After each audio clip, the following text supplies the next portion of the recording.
Y bueno, el texto que hemos leído nos habla de un hecho que es muy común, que es muy conocido entre todos los seres humanos, porque todos sabemos que para que un bebé nazca, previamente debe ser concebido, ¿sí? Para que pueda nacer, previamente tiene que ser concebido, y la palabra del Señor aquí, la versión Reina Valera, utiliza la palabra engendrado, ¿sí? Que es lo mismo que concebido, ¿no? Engendrado. Y hoy, gracias a la biología, pues nosotros conocemos todo el proceso previo al nacimiento de un bebé.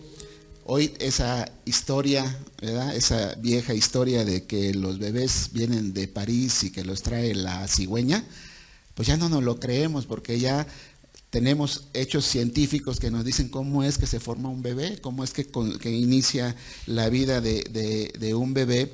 Y esto pues obviamente nos hace pensar en el nacimiento humano como algo ya muy común, algo ya muy normal, ¿sí? Porque pues nacen tantos niños en este mundo cada día que pareciera que no hay nada especial en ello, pareciera que no hay nada particular en el hecho de que nazcan. Claro que es especial para los padres, es especial para los abuelos, ¿verdad? Es especial para la familia de aquel bebé que va a nacer, pero de alguna manera todas las personas pues estamos acostumbrados a ver este hecho, que ya no es algo que asombre, ya no es algo que muchas veces a algunas personas, digo, excepto a los que participan directamente, pues son los que realmente son impactados por este hecho, ¿no? Entonces, todas las personas, todas sin excepción, hemos nacido al menos una vez, ¿sí? ¿Cómo que hemos nacido nada más una vez o al menos una vez? Podría alguien preguntar. Todos nacemos solo una vez, diría alguien, ¿no? Todos hemos nacido solamente, o toda la gente nace solamente una vez. Y bueno, de acuerdo con lo que dice la palabra del Señor, de acuerdo con lo que dice la Biblia, existe un segundo nacimiento, ¿sí? Y de eso es de lo que el día de hoy vamos a estar meditando, ¿no? Entonces, miren, cuando las Escrituras nos hablan de que hay personas que son concebidas o que son engendradas de sangre, o que son engendradas o concebidas como resultado de la voluntad de la carne o de la voluntad de varón, pues está indicando, literalmente lo que está indicando cuando dice esto es que esas son las personas que son producto del ritual de apareamiento humano, es lo que está diciendo ahí la palabra. Cuando son engendrados de carne y de voluntad de sangre y de varón, está hablando de ese hecho donde son engendrados pues las personas, o donde todos fuimos engendrados. Y cuando nos dice que no son engendrados por la voluntad de un varón, no significa que el hombre, el varón como tal, es el que decide, ¿sí? O el que quiere o el que desea tener hijos, es el que tiene la voluntad. No se está refiriendo a ese hecho. Lo que está diciendo aquí la palabra del Señor es que el varón, la aportación del varón a través de los espermatozoides es lo que hace que los bebés sean concebidos, ¿sí? Porque no hay manera de que un bebé pueda ser concebido si no hay esta aportación. Entonces, cuando la palabra dice que no son por la voluntad del varón, no se refiere a que él es el que desea, o es el que quiere, o es el que decide, sino es que la aportación de él es la que hace posible que haya una concepción en este sentido, ¿no? Entonces, en este nivel de vida del que estamos hablando ahorita, en este momento, es en el que hemos nacido todos los seres humanos hemos nacido en este nivel de vida, todos y cada uno de nosotros. No obstante, el apóstol Juan, aquí en el Evangelio, en este primer capítulo, nos está hablando de una concepción en la que el varón, el hombre, no tiene nada que ver. No hay ninguna participación del ser humano en este tipo de concepción. Nos está hablando de una concepción que es extraordinaria, nos está hablando de una concepción que es sobrenatural y que no tiene nada que ver, nada absolutamente que ver con el nacimiento físico que todos nosotros pues ya conocemos y que hemos experimentado, ¿sí? Juan está hablando de algo que está más allá de la concepción que lleva al nacimiento físico que nosotros conocemos. Los sentidos, por ejemplo, nuestros sentidos físicos pueden tocar el nacimiento físico, ¿sí? Nuestros sentidos físicos pueden tocar el nacimiento físico. Cuando cada uno de nosotros nacimos en este mundo, los que nos rodeaban podían vernos, podían sentirnos, podían palparnos, podían cargarnos, podían pesarnos, ¿sí? Podían bañarnos, podían alimentarnos de alguna manera. Pero este nacimiento del que habla el apóstol Juan es un nacimiento invisible, es un nacimiento, podríamos decir, misterioso, es un nacimiento que no tiene nada que ver, como les digo, con la carne, no tiene nada que ver con la parte humana. Este nacimiento es del cielo, este nacimiento es del Espíritu y es un nacimiento de otra clase, ¿sí? Es un nacimiento sobrenatural, es del que está hablando el apóstol Juan, ¿sí? Entonces, el nacimiento físico, como les digo, pues llega a ser demasiado común porque pues todos hemos nacido, hemos experimentado ese tipo de nacimiento, pero las personas que son engendradas por Dios, las que son concebidas por Dios, experimentan un nacimiento que no es del cuerpo, es del espíritu, ¿sí? No nacen en el tiempo, nacen ya en la eternidad, ¿sí? Es un nacimiento interior, es un nacimiento espiritual y como les digo, es un nacimiento que no se puede explicar, ¿sí? Cuando Nicodemo le preguntó al Señor Jesús allí en Juan en el capítulo 3 cómo era posible, que si era posible que un hombre volviera a entrar en el vientre de su mujer y volviera a nacer, Jesús le dijo, no, tú estás hablando de lo natural, estás hablando de lo normal, yo te estoy hablando de un nacimiento espiritual, ¿sí? De un nacimiento que es como el viento cuando sopla, que sientes que te está tocando, pero no sabes de dónde viene ni a dónde va, ¿sí? Así es todo aquel que es nacido del Espíritu, dijo el Señor Jesús. Por eso es que es un nacimiento que es misterioso, porque no se puede explicar, hay algo que no está dentro de nuestra comprensión, cómo es que Dios hace este nacimiento. Entonces, podemos, fíjense hermanos, fíjense hermanas, podemos creer en la hermandad del hombre, en la hermandad del ser humano. Podemos creer en ese tipo de hermandad porque la palabra de Dios ahí en el libro de Hechos nos dice que todos los seres humanos fueron creados de una misma sangre y de un mismo linaje, ¿sí? Todos fuimos creados y provenimos de una misma sangre y de un mismo linaje. Todos los que hemos nacido en este mundo, les digo, nacemos de una misma sangre. Tal vez tengamos un color de piel diferente, tal vez tengamos podamos ser diferentes unos de otros en nuestra apariencia, en el lugar donde vivimos, pero hay, sin embargo, una hermandad humana, si podemos decirlo de esa manera, pues todos dependemos del mismo hombre y de la misma mujer, de Adán y de Eva, ¿sí? Y ahí, en ese sentido, podemos creer que sí existe una hermandad humana, ¿sí? Ese hombre, Adán, cuyo pecado trajo la muerte y todos los frutos amargos del pecado a la vida de la humanidad, queramos o no, es el padre de todos nosotros, porque todos descendemos de él y de su esposa Eva. Y entonces en este sentido, y solo en este sentido, únicamente en este sentido, es que se puede decir que todos los hombres somos hermanos. ¿Sí me explico? Solamente en este sentido es que podemos decir que verdaderamente somos hermanos, porque provenimos todos de un mismo linaje, ¿sí? No hay diferentes, o sea, todos provenimos de Adán y de Eva. Y en esto es en lo que se equivocan la mayoría de las personas. En esto es en lo que se equivoca porque la mayoría de las personas creen que debido a que la humanidad es una hermandad en este sentido, entonces eso quiere decir que todos somos hijos del mismo Padre Celestial. Y esa es la equivocación que la gente tiene. Creer que porque somos hermanos, porque provenimos, de un mismo linaje, entonces también todos somos hijos de Dios.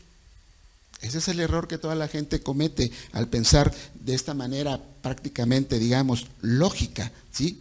Y eso no es bíblico, eso no es verdad, ¿sí? No todos son hijos de Dios.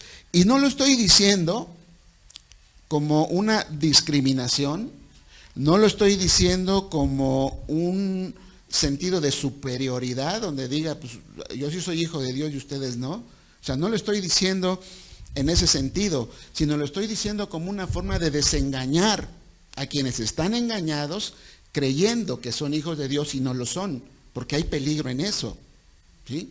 Hay peligro, o sea, que creas que eres un hijo de Dios y no lo eres.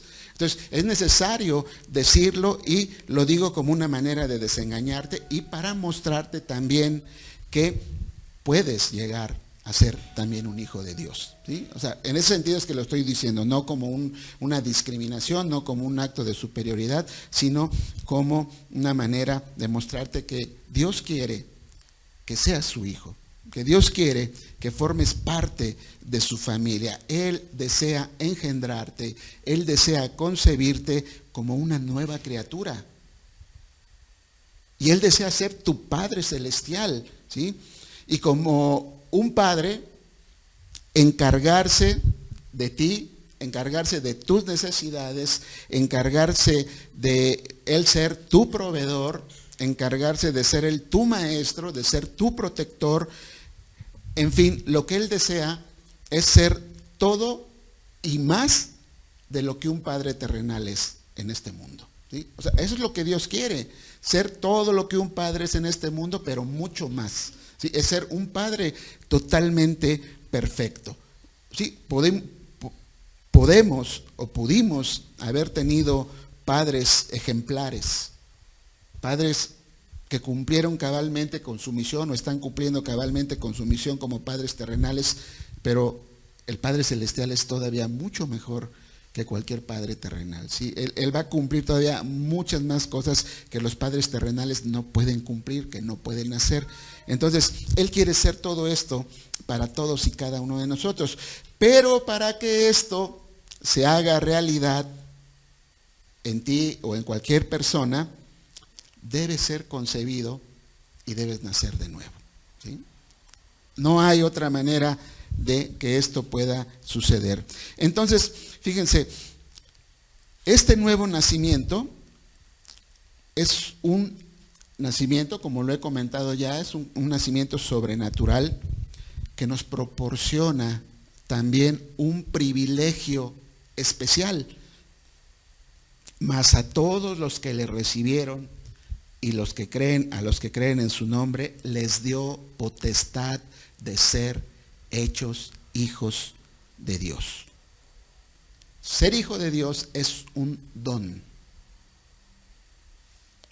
Dios es quien da el privilegio de poder ser un hijo de Dios. Él es quien da el derecho legal de ser llamado hijo de Dios. La Biblia en realidad nos dice que es justamente Dios, el Señor, quien nos ha dado el privilegio de nacer en su familia. Él es quien nos ha dado ese privilegio de nacer en su familia y de que podamos ser llamados hijos de Dios. La palabra del Señor en la primera carta de Juan también nos dice, miren qué amor tiene el Padre para con nosotros, para que seamos llamados hijos de Dios, ¿sí? Fíjense el amor que ha tenido Dios para con nosotros, que nos permite y nos da el privilegio y nos da esa potestad de ser llamados hijos de Dios. Así pues, debe de quedar claro, a todos nos debe de quedar muy claro, que una persona que es creación de Dios se convierte en hijo de Dios solo cuando él o ella nace de nuevo por haber sido concebido o engendrado por el mismo Dios. Y entonces Dios le otorga ese privilegio especial de poder ser llamado o ser literalmente un hijo del Dios eterno, del Dios todopoderoso. ¿Sí? Esto tiene que quedar claro y eso es lo que tenemos que decir, ¿no? O sea, vuelvo a lo mismo, no es discriminación, pero es decir la verdad, ¿sí? Para que la gente no viva engañada, porque qué triste es que alguien piense que es hijo de Dios y al final de su vida llegue y resulta que no eras. Entonces hay que decirlo, hay que desengañar a las personas con amor, decirles lo que es realmente ser un hijo de Dios. Entonces, ahora bien,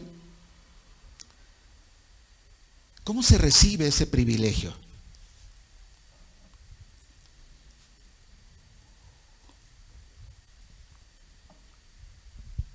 El apóstol Juan, en este versículo, en el versículo 12, menciona dos requisitos: recibir a alguien y creer en su nombre. Cuando leemos, y hemos leído el primer capítulo de Juan, cuando lo leemos desde el principio, no nada más estos dos versículos, sino cuando lo leemos desde el principio, podemos darnos cuenta de que cuando Juan está hablando del verbo, cuando dice que aquel verbo se hizo carne y habitó entre nosotros, Juan está hablando de Jesucristo. Juan está hablando de Jesús, ¿sí? Porque él, Jesús, es el que vino a los suyos, ¿sí? ¿Por qué dice que vino a los suyos? Porque él es el creador de todas las cosas y de todas las personas. Jesús es el creador de todo y de todos. Como dice el verso 3 que leímos ahí en Juan, todas las cosas por él fueron creadas. Y sin él, nada de lo que es creado existiría. Es lo que dice la palabra. Por eso cuando dice que él vino a los suyos es porque él vino a su creación. Él vino a lo que él había hecho, él vino a lo que él creó y a las personas que él había creado, pero ¿qué resultó? ¿Qué pasó? Dice que los suyos no le recibieron, no quisieron saber nada de él, no quisieron reconocerle como el creador, no quisieron reconocerle como aquel que los estaba buscando, que quería encontrarse con ellos, que quería salvarlos, no quisieron recibir a aquel que había venido. Entonces, en primer lugar, lo que nos está diciendo la Escritura es que aquellos, ya quedando claro que Juan está hablando de Jesús, entonces lo que nos está diciendo en la Escritura es que aquellos que reciben a Jesús nacen de nuevo y a ellos se les da la potestad, se les da el derecho, se les da el privilegio de ser hijos de Dios.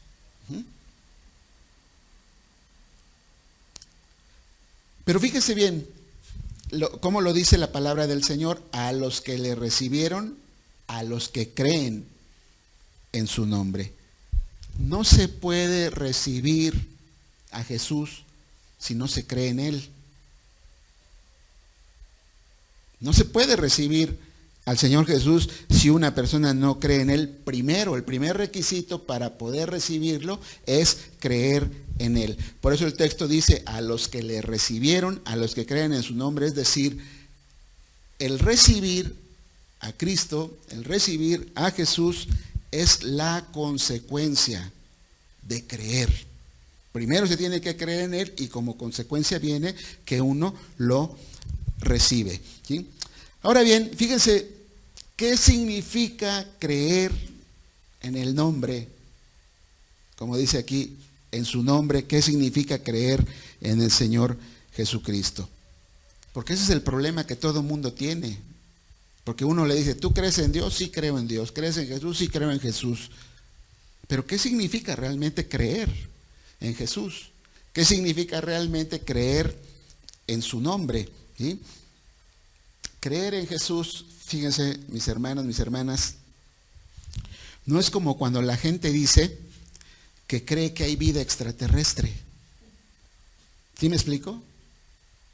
No es como cuando la gente dice que cree como que en los superhéroes, por decir algo, o no es como cuando la gente dice que cree en las promesas de las personas o de los políticos. Creer en Jesús supone algo más, fíjese bien, esto es importante que lo tengamos muy claro, que lo entendamos. Creer en Jesús supone algo más que creer que Jesús existió o existe. Es mucho más que creer que existió en algún día en un Jesús histórico o creer inclusive que hoy mismo pudiera existir. Creer en Él va mucho más allá que eso. El verdadero significado de creer en el nombre, creer que Jesús es quien la Biblia dice que es y confiar en Él como el Salvador. ¿Sí? Creer en Jesús es creer que Él es quien dice la Biblia que es, no quien dice la gente que es, no quien dicen los libros que es, sino creer lo que dice la Biblia acerca de Él, de quién es Él. Entonces, creer en Jesús es estar persuadido, es estar convencido que Jesús es Dios que se hizo hombre para vivir entre nosotros. Eso es lo que dice la Biblia, ¿no? Creer en Jesús es creer que Él murió en la cruz para pagar el castigo de nuestros pecados. Eso es lo que dice la Biblia. Estos pecados que nos hacían merecedores de la separación eterna de Dios, Jesús los pagó ahí en la cruz. Y eso es lo que hay que creer acerca de Jesús. Creer en su nombre significa que su sacrificio es el único, fíjense bien, es el único pago suficiente por nuestros pecados. O sea, no hay más que hacer. Lo que Él hizo fue suficiente. No hay que añadirle absolutamente nada. Lo que Él hizo ahí en la cruz fue suficiente para pagar todos nuestros pecados, para limpiarnos de todos nuestros pecados. Y fue el único pago aceptable delante de Dios por nuestros pecados. No hay ningún otro pago que pudiera ser propicio. Dice la palabra que ese fue el sacrificio propicio. Es lo ideal, lo único que podía ser aceptado. Era el sacrificio de Jesús ahí en la cruz. Creer en Jesús significa también creer que Él resucitó y que hoy está vivo, pero no solamente eso, sino también hay que creer que un día va a regresar por segunda vez. Todo eso implica creer en Jesús. Si tú crees solamente una parte, no estás creyendo todo lo que debes de creer de Jesús.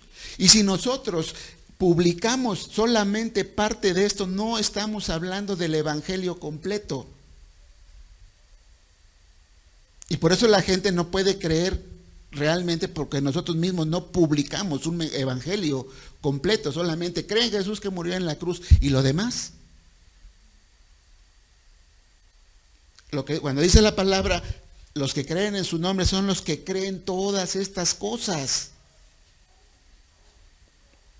Así que si hay alguien que cree estas cosas, es magnífico.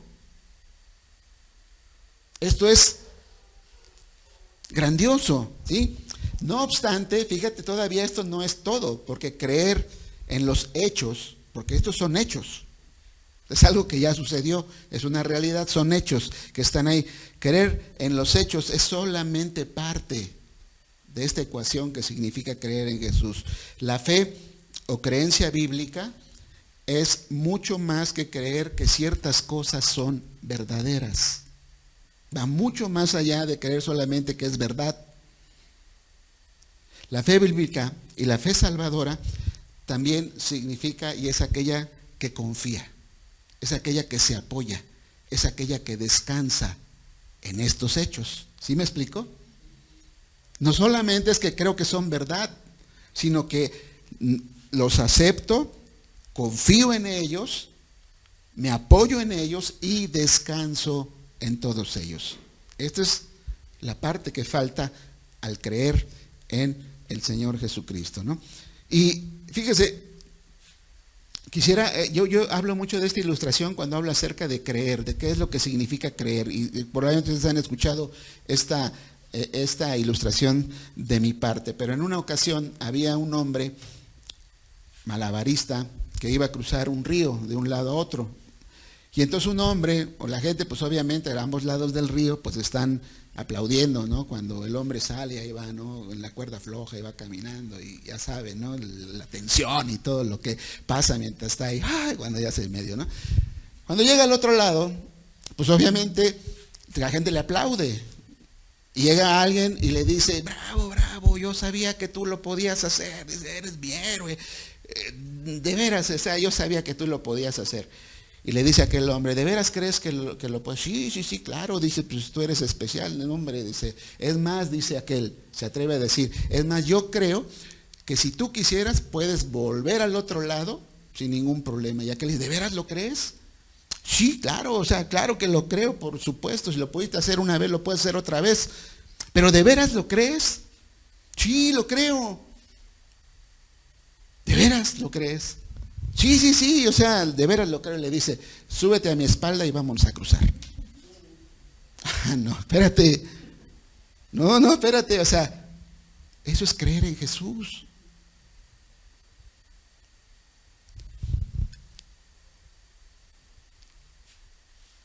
Es, como te digo, no solamente creer hechos, sino es depositar toda tu confianza en su persona. Es apoyarte en Él. Si Él fuera pongámoslo así de esta manera, si Él fuera el malabarista y te dijera, súbete de mi espalda, me subo sin dudarlo. ¿Sí me explico? O sea, no, me subo, o sea, no tengo ninguna duda, sé que vas a pasar, no tengo nada. Así es lo mismo cuando Él dice, yo te voy a salvar, yo te voy a dar vida eterna, yo voy a hacer esto por ti. Yo lo creo, no lo dudo y me pongo en tus manos. Es más, como dijera Pedro, hasta mi vida estaría dispuesto a dar por ti, porque creo totalmente en ti. Esa es la verdadera fe. Eso es verdaderamente creer en Jesús, no el creer del Jesús histórico o el decir que yo creo en Él. No, el creer va mucho más allá, como le digo, de creer hechos que son reales, ¿sí? Entonces, si entendemos, si entiendes lo que la Biblia dice sobre Jesús, y si confías en esas verdades como la base para ser salvo, entonces esa persona o quien lo ha hecho es salvo. De otra manera, si cree una parte, no puede llegar a ser salvo. Entonces, tú crees en Jesús y crees desde el punto de vista bíblico, no desde el punto de vista de una religión, no desde el punto de vista de un libro, no desde el punto de vista de un pastor, sino crees desde el punto de vista de lo que dice la Biblia, entonces Él te asegura que eres salvo. Pero esta palabra, la segunda parte, como le digo, el que le recibe y cree en Él, ¿sí? Como dice aquí, primero, ok, ya creyó, y ahora hay que, dice, a los que le recibieron. Esta palabra recibir, a los que le recibieron, esta palabra que encontramos allí en la Escritura que dice a los que le recibieron, es una palabra activa. O sea, no es una palabra pasiva. No es una palabra pasiva. Una palabra activa es cuando yo ejecuto la acción. Una palabra pasiva es cuando la acción se ejecuta en mí. ¿Sí me explico? Una palabra activa es cuando yo ejecuto la acción. Y lamentablemente, hermanos y hermanas, lamentablemente hemos cambiado la palabra recibir por aceptar. Fíjese bien lo que le estoy diciendo. Acepta a Cristo. No es lo mismo recibir que aceptar. Aceptar es pasivo, es recibir, ¿sí? Que la acción se hace sobre de mí, y recibir, le digo, es una palabra activa. Muchos van por ahí preguntándole a las personas, y quiero que nosotros evitemos hacer esto. ¿Quieres recibir a Cristo? ¿Quieres aceptar a Cristo? ¿Quieres aceptar a Jesús? ¿Vas a aceptar a Jesús? ¿Y sabe qué es lo que pasa cuando hacemos eso? Cuando decimos eso, que estamos convirtiendo a Jesús en un simple vendedor.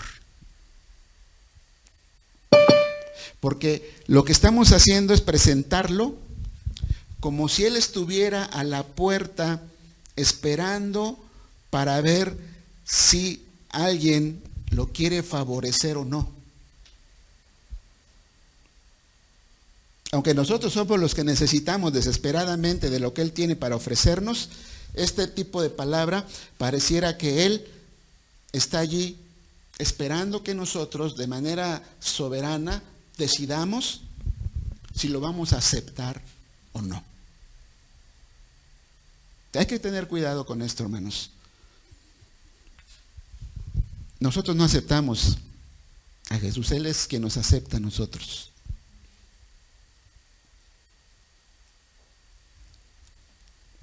Así que se ha enseñado de manera equivocada que la aceptación es pasiva, que es equivalente a la fe cuando no lo es. Esto no es lo mismo. En el griego la palabra que encontramos ahí de recibir es una palabra activa, ¿sí?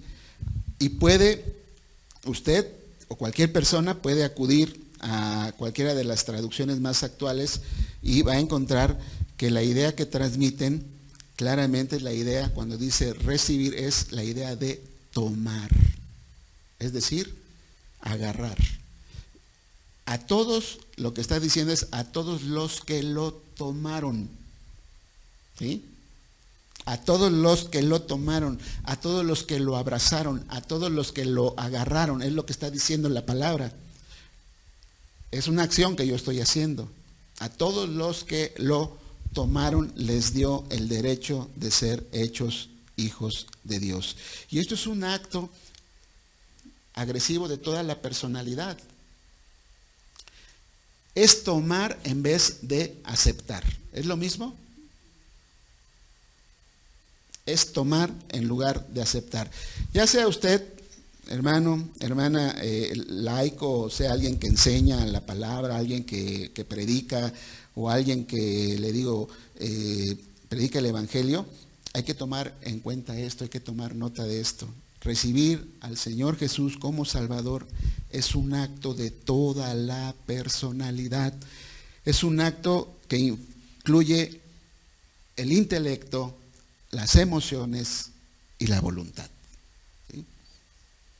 Tengo que utilizar todo lo que soy para poder, ¿sí?, recibir al Señor. En ese sentido, le digo, es un acto de toda nuestra personalidad, es un acto agresivo de toda nuestra personalidad. Así que cuando leemos el texto con este pensamiento en mente, cuando leemos este texto de Juan con este pensamiento, el Espíritu Santo está diciendo acerca de los hijos de Dios que todos los que recibieron a Jesús agresivamente, lo tomaron con toda su personalidad, es decir, con todo su ser, con toda su mente, con todo su corazón y con una voluntad, ¿sí? Lo que está diciendo es que no son el tipo de personas que se sientan quietamente y aceptan quietamente que Dios está haciendo, ¿sí?, esto, porque le digo, es una palabra activa. Cada parte de nuestro ser se convierte, digámoslo así, en una mano que se extiende para tomar a Jesús. Así como la mujer quiso tocar el manto del Señor Jesús, así nosotros queremos tomarlo, queremos tocarlo, queremos abrazarlo, queremos hacerlo parte de nuestra vida. Así que todos los que tomaron a Jesús como Salvador y Señor con toda su mente, con toda su voluntad y con todos sus afectos, con todos sus sentimientos, con todo su intelecto, esos son hijos de Dios. A esos es a quienes se les ha dado la potestad, se les ha dado el derecho, se les ha dado el privilegio de ser hechos hijos de Dios. Y esa es la razón por la que el griego dice, tantos como, ¿sí?, activamente lo tomaron. O sea, es decir, todos aquellos que activamente lo tomaron. Así que no resta más que decir, ¿eres un hijo de Dios? ¿Eres una hija de Dios? ¿Y en qué te basas para decir que lo eres? En la percepción, como decía al principio, de que todos somos hermanos y por tal todos somos hijos de Dios, mal. En que crees en el Señor Jesús, mal. Si crees todo lo que dice la Biblia acerca de Él, eso es creer en Jesús. Si descansas en lo que Él hizo, eso es creer en Jesús. Pero si dices nada más que crees en Jesús y por eso no está siendo o no estás cumpliendo el requisito que dice el apóstol Juan, a todos los que creen en su nombre y le recibieron. Y lo otro es, puedes creer algo aún así y no aceptarlo, no recibirlo, ¿no? Por eso es necesario que dice que hay que recibirlo, pero con una manera activa, es decir, estirándonos para tomarlo, para hacerlo parte de nuestra vida. Así que en este día, pues una vez más yo invito a aquellos que no lo han hecho, aquellos que aún no han creído en el Señor Jesús, para que crean en Él de esta manera. Si tenías una manera de creer equivocada, ya sabes cómo debes de creer, ya sabes qué es lo que tienes que hacer para que realmente se cumpla esa palabra de que llegues a ser un hijo de Dios. Y obviamente la palabra de Dios dice que si somos hijos de Dios, somos coherederos con Cristo. O sea, Dios nos ha puesto al mismo nivel del Señor Jesús, ¿sí? Al mismo nivel en el cual vamos a recibir muchos privilegios que el mismo Señor Jesús va a recibir porque somos hechos de alguna manera coherederos con Él. Así que no solamente es en esta vida que Dios te hace su hijo y aquí te va a bendecir y aquí te va a cuidar y aquí te va a proteger, sino que todavía en la vida por venir te va a hacer coheredero con Cristo Jesús. Así que es un privilegio inmerecido, ¿sí? Es algo que no fue de nosotros. O sea, y eso hay que reconocerlo con humildad delante de la gente. No es algo mío.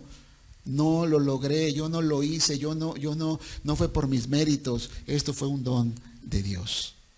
Lo único que hice fue creer en Jesús, como dice la Biblia, creer todo lo que dice la Biblia acerca de Él, descansar en todo lo que Él hizo, ¿sí? Y tomarlo, ¿sí? O sea, no aceptarlo, tomarlo, porque Él me aceptó primero, porque Él por eso al aceptarme me vino a buscar. ¿Sí? Entonces eso es lo que tenemos que hablar del Evangelio, eso es lo que tenemos que creer y es lo que tenemos que publicar cuando hablamos de que a todos los que le recibieron, a eso les dio potestad de ser hechos hijos de Dios. Quiera el Señor que esta palabra pues sea utilizada por el Espíritu Santo para todos aquellos que lo escuchen y puedan ser abiertos sus ojos espirituales, su entendimiento y puedan llegar a formar parte también de la familia de Dios. Que el Señor bendiga la palabra, que el Señor nos bendiga y bendiga a todos los que escuchen este mensaje.